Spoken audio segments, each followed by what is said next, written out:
खतरे में देश के आम नागरिक हैं, लेकिन संसद में सरकार की जान अटकी है। जी हां, देश के हर नागरिक को कोरोना के कहर से बचाया जा सके, इसके लिए सरकार हर जतन कर रही है। लेकिन भोपाल के मालवा जिले में कैसे लोगों को वैक्सीनेशन के लिए घर घर जाकर न्योता दिया जा रहा है, ये देखिए इस रिपोर्ट।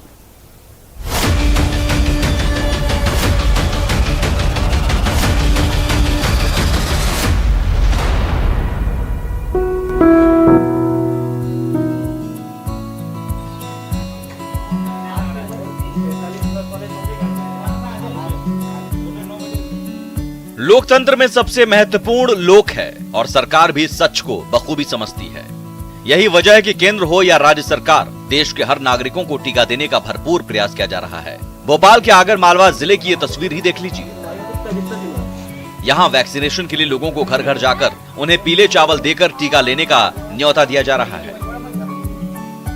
कैंप के लिए निकाय अमले द्वारा एवं अपने प्रबंध समिति के सदस्य द्वारा घर घर जाकर टीके लगाने के लिए आम नागरिकों को टीके लगाने हेतु पीले चावल देकर उनसे निवेदन किया गया कि आप टीके लगवाएं। दरअसल आगर मालवा जिले की सुसनेर में कोरोना की दूसरी लहर ने बेहद कहर बरपाया था। यहाँ संक्रमितों की बहुत बड़ी तादाद सामने आई थी। बावजूद इसके स्थानीय नागरिकों में टीके को लेकर उत्साह देखने को नहीं मिल रहा था, जिसके मद्देनजर नगर पालिका की टीम सीएमओ सहित घर घर जा रहे हैं और लोगों से वैक्सीनेशन कैंप आने की अपील कर रहे हैं।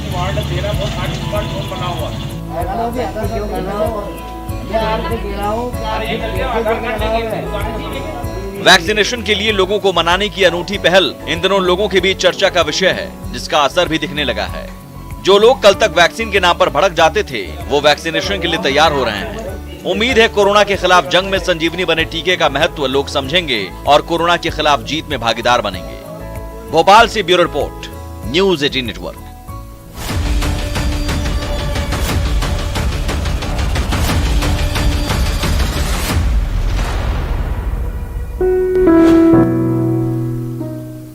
और ये खबर अजमेर से है। आरएस के लिए नई भर्ती जल्द होगी। आयोग जल्द विज्ञापन जारी करेगा। 3 साल बाद आरएस भर्ती की अभ्यर्थना निकलेगी। आरपीएससी को कार्मिक विभाग ने अभ्यर्थना भेजी है। करीब 1000 पदों पर यह भर्ती होगी। आयोग जल्द जारी करेगा भर्ती विज्ञापन।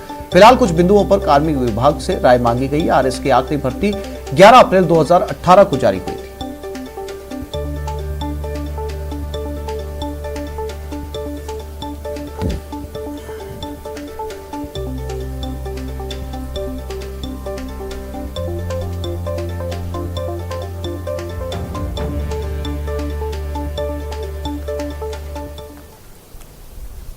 और अब बात करते हैं मरुधरा के अलग अलग इलाकों में उठे रेत के गुबार की, जहां तेज हवाओं के साथ धूल भरी आंधी ने जनजीवन अस्त व्यस्त कर दिया। स्क्रीन पर आप 3 तस्वीरें देख सकते हैं। पहली तस्वीर जैसलमेर के मोहनगढ़ की है, जहां कस्बे सहित नहरी इलाके में रेतीला तूफान आया। दूसरी तस्वीर जैसलमेर के ही पोखरण की है, जहां नाचना, नोखा सहित अन्य ग्रामीण क्षेत्र में तूफान ने तांडव मचाया। और तीसरी तस्वीर जोधपुर की, जहां आसमान में दूर तक रेत का गुबार नजर आया।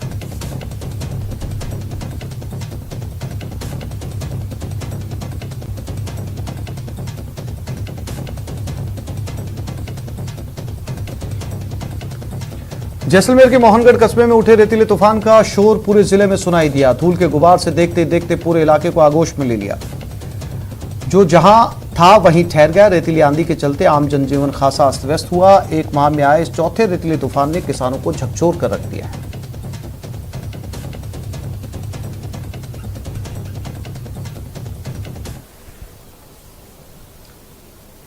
जैसलमेर में रेतीले तूफान के साथ बारिश हुई। तूफान ने जैसलमेर में जबरदस्त तबाही मचाई। करीब 1 माह में चौथा तूफान है। अचानक आ रहे तूफान से आम जनजीवन अस्त व्यस्त हो गया।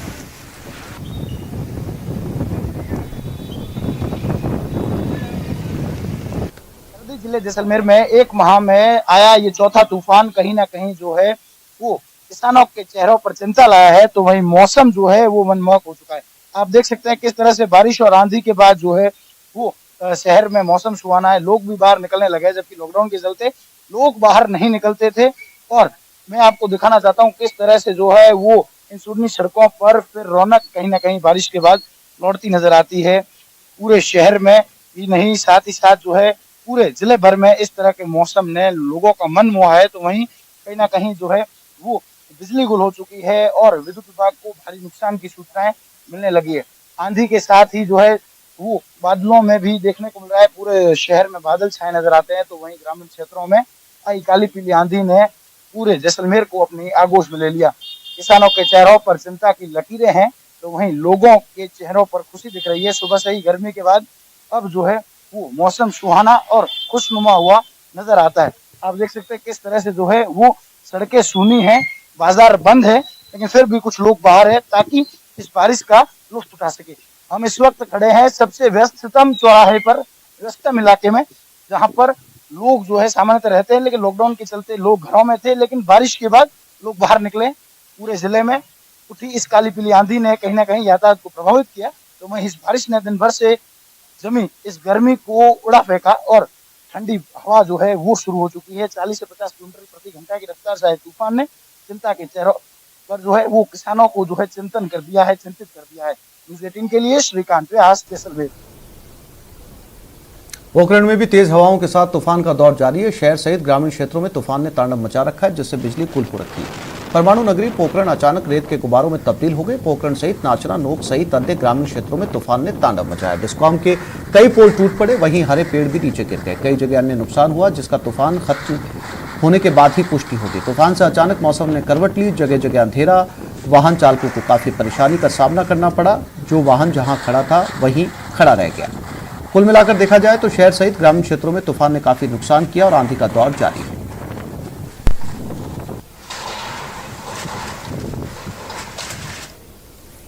और अब बात जोधपुर की, जहां इलाकों में धूल भरी आंधी का विकराल रूप देखने को मिला।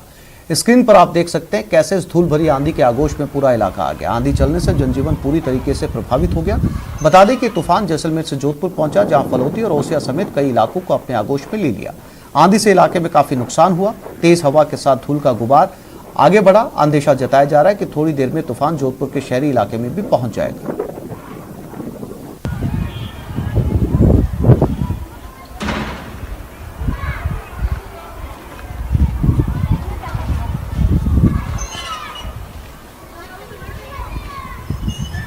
और ये तस्वीरें देखिए, जैसे एक समंदर जो है वो तूफान का उठकर शहर को पूरी तरीके से अपनी आगोश में ले रहा है। आप अंदाजा लगा सकते हैं कि जिन लोगों ने अपनी छतों से इस तूफान को देखा होगा, उन्होंने अपने घरों के न केवल खिड़की दरवाजे बल्कि खुद को भी अंदर जो है वो बंद कर लिया होगा। ये आंधी का सैंड स्टॉर्म इसे कहा जा सकता है। अक्सर रेगिस्तानी इलाकों के अंदर इस तरीके के सैंड स्टॉर्म देखे जा सकते हैं, चाहे वो सहारा का रेगिस्तान हो या थार का रेगिस्तान। गर्मियों के मौसम में इस तरह के धूल के गुबार अक्सर उठते हैं और जिसकी वजह से लोगों को काफ़ी नुकसान भी होता है। हाईवे पर जो गाड़ियां इस समय चल रही होती हैं वो पूरी तरीके से अंधेरे में डूब जाती हैं और इसकी वजह से कई तरह के साइड इफेक्ट भी सामने आते हैं। और चूंकि गर्मी का मौसम है तो लगातार बीकानेर, जैसलमेर, जोधपुर, चूरू, झुंझुनू, सीकर में इस तरीके के तूफान देखे जाना आम बात है।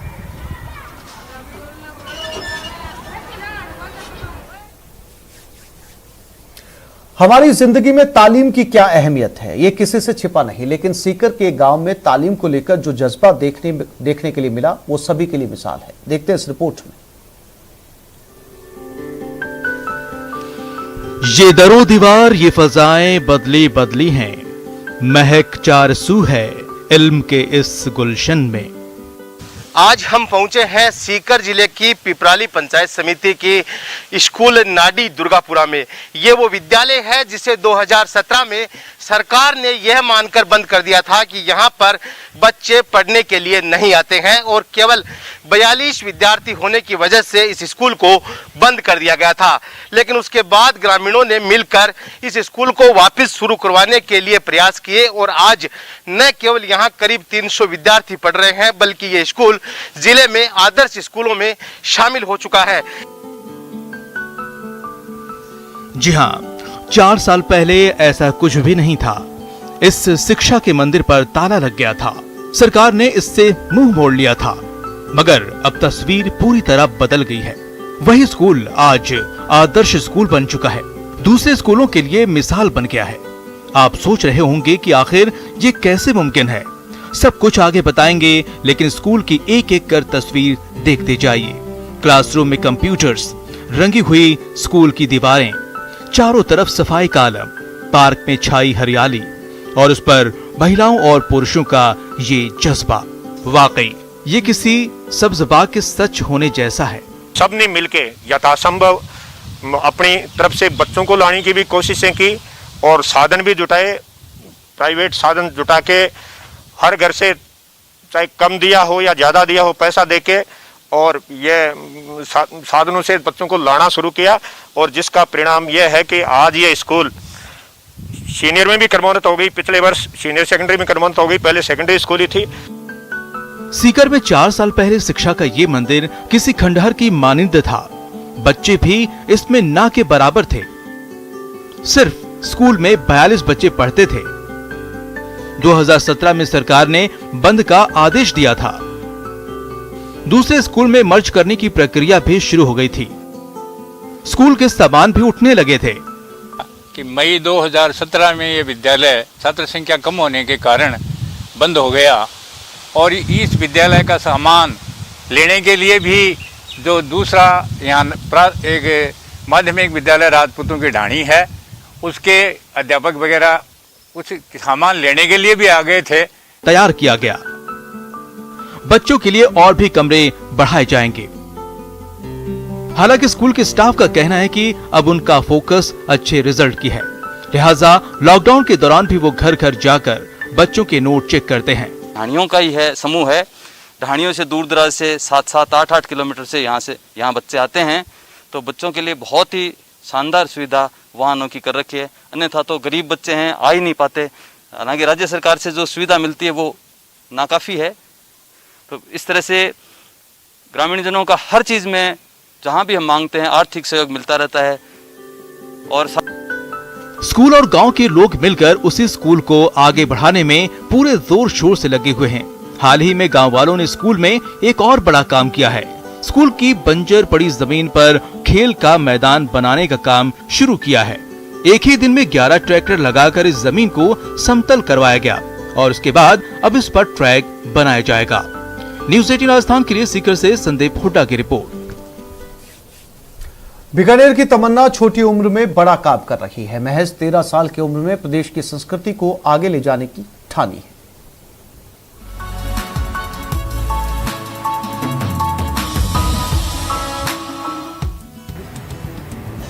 ये तेरा ताज नहीं हमारी पगड़ी है, सिर के साथ उतरेगी, सिर का हिस्सा है। आपने मरुधरा की आन बान और शान समझी जाने वाली पगड़ी की कई कहानियां सुनी होंगी। इसे सिर पर सजाने वाले कई कलाकार भी देखे होंगे, लेकिन आंख बंद कर मिनटों में साफा बांधने वाला नहीं देखा होगा। ये कमाल बीकानेर की नन्ही बेटी तमन्ना कर रही है, जो एक नहीं दो नहीं पूरे 6 तरीके के साफे पलक झपकते बांध लेती है। महज 13 साल की तमन्ना अपने हुनर के जरिए साफे की संस्कृति को आगे बढ़ाना चाहती है।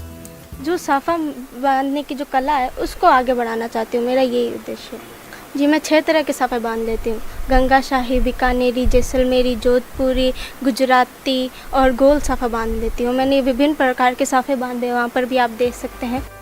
तमन्ना को ये हुनर विरासत में मिली है। कोरोना काल में स्कूल बंद होने के चलते वो अक्सर पिता की दुकान आ जाया करती थी। इसी दौरान पिता को साफा बांधते देखकर उसके मन में इसे सीखने की ललक जगी।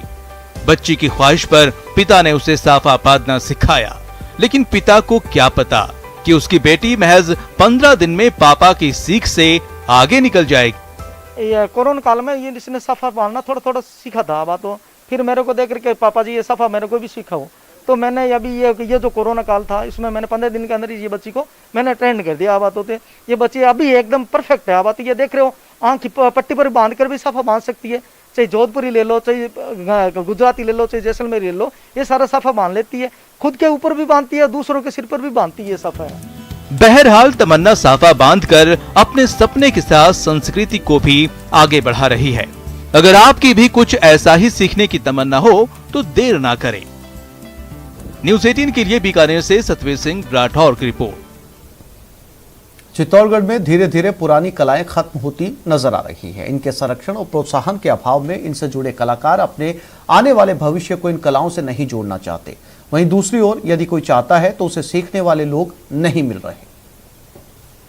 राजस्थान की शेर पे जो शेर पे धागों और कांच की पुतली का खेल है कठपुतली। कहते हैं इस खेल में जिसके हाथ इनकी डोर होती है वही कहानियों का सूत्रधार है, वही असली कलाकार है। एक जमाने में कठपुतलियों के सहारे कहानी सुनने में जो आनंद मिला करता था वो कहीं और नहीं था, लेकिन पहले टीवी और अब मोबाइल ने इन कठपुतलियों का खेल बिगाड़ कर रख दिया है। साथ ही कठपुतलियों का खेल दिखाने वाले कलाकार भी अब उस हाल में पहुंच गए हैं जहां उनके पास ये काम छोड़ने के अलावा कोई और रास्ता नहीं बचा है। कला आज विकसित है क्योंकि कलाकार को इसमें रोजी रोजगार नहीं है। इस जिले में मैं अकेला कलाकार हूँ, मैं भी इसको छोड़ने में करीब करीब आ चुका हूँ। ये चित्तौड़गढ़ के रहने वाले रामेश्वर लाल गर्ग हैं और दुख की बात यह है कि ये चित्तौड़गढ़ में कठपुतली का खेल दिखाने वाले अकेले कलाकार हैं। हालांकि अब भी ये चाहते हैं कि ये कला जीवित रहे, इसके लिए वो फ्री में भी कठपुतली का खेल सिखाने को तैयार हैं। कला इस जिले में अस्त है, अतः मैं चाहता हूँ कि इस कला को कोई प्रोत्साहन मिले और कोई अगर सीखना चाहे तो मेरे आए, मैं उसको सिखाऊंगा। तो इस बुलेटिन में फिलहाल इतना ही। नमस्कार।